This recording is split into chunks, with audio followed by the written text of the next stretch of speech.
Welcome to the deep dive. Today we're looking at India's recent moves on its maritime boundaries, specifically this April 2025 submission to the UN. That's right, to the CLCS, the Commission on the Limits of the Continental Shelf. It's quite a strategic move. And it seems focused on expanding claims in the Arabian Sea, but also dealing with some disputes. Exactly. Expanding the Extended Continental Shelf, or ECS claim, particularly in the Central Arabian Sea, and also tweaking things because of the ongoing issue with Pakistan. Okay, let's maybe quickly recap for everyone. ECZ versus this Extended Continental Shelf, or ECS, what's the core difference? Sure. So the ECZ, Exclusive Economic Zone, that's pretty standard, up to 200 nautical miles offshore. Coastal states have exclusive rights there for things like fishing, mining, Got it. Standard stuff. But the ECS, that's different. It's additional seabed beyond the 200 miles. A country has to scientifically prove that the seabed is a natural extension of its landmass. So it needs proof. And UN approval. Precisely. CLCS approval is required. And if granted, it gives rights to resources on and under the seabed. Think polymetallic nodules, maybe oil and gas reserves. So big potential gains. And we're talking about a huge area for India, aren't we? Oh, absolutely. You have the 12 nautical miles of territorial sea, then the 200 nautical miles EEZ, which is already about 2 million square kilometers. This potential ECS adds another roughly 1.2 million square kilometers. Wow. Put together, that's almost the size of India's entire land area. It's massive. And India did make an initial submission way back in 2009. Covering the Bay of Bengal, too, and the wider Indian Ocean. Yep, Bay of Bengal, Indian Ocean, Arabian Sea, the lot. But this recent activity zeroes in on specific parts, especially given the dispute with Pakistan. Right, the Pakistan issue. What happened there? They objected. They did back in 2021.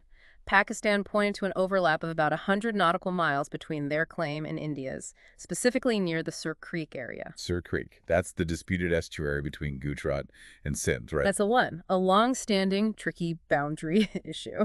And did Pakistan's objection actually impact India's claim at the UN? It did. In March 2023, the CLCS basically said they couldn't approve India's full claim in the Arabian Sea because of this dispute. It effectively put a hold on the contested part. Okay, so how did India respond to that setback? Strategically, it seems. Instead of pushing the whole claim, India submitted 2 partial claims in April this year. The idea is to secure the uncontested areas first. Focusing on the valuable bits, presumably? Especially the Central Arabian Sea, which is seen as having significant resource potential. And interestingly, the new submission actually increased the claim size there. Increased it? How? By nearly 10,000 square kilometers. This is based on new scientific data. The Ministry of Earth Sciences, MOES, and particularly the National Center for Polar and Ocean Research, NCPOR, in Goa, did the technical work. So better science led to a slightly bigger claim in the uncontested zone. That's what the MOES Secretary M. Ravichandran indicated. Their detailed surveys refined the understanding of the shelf limits. Makes sense. Now, it's not just Pakistan, though. Are there other overlaps or objections? Well, the boundary with Oman is settled. Thankfully, there was an agreement back in 2010. But yes, there are objections from Myanmar and Sri Lanka. Whereabouts? Those relate to India's claims in the Bay of Bengal and parts of the Indian Ocean. We're talking about an area of around 300,000 square kilometers under discussion there. So more consultations expected. Yeah, the CLCS is expected to take up consultations on those later this year. It's a complex picture across multiple fronts. Definitely. And for you, our listener, especially if you're a UPSC aspirant, this is really important stuff, isn't it? Absolutely. Understanding the nuances of EEZ, ECS, the role of the CLCS, the specific disputes like Sur Creek, this touches on international law, geography, resource management, geopolitics.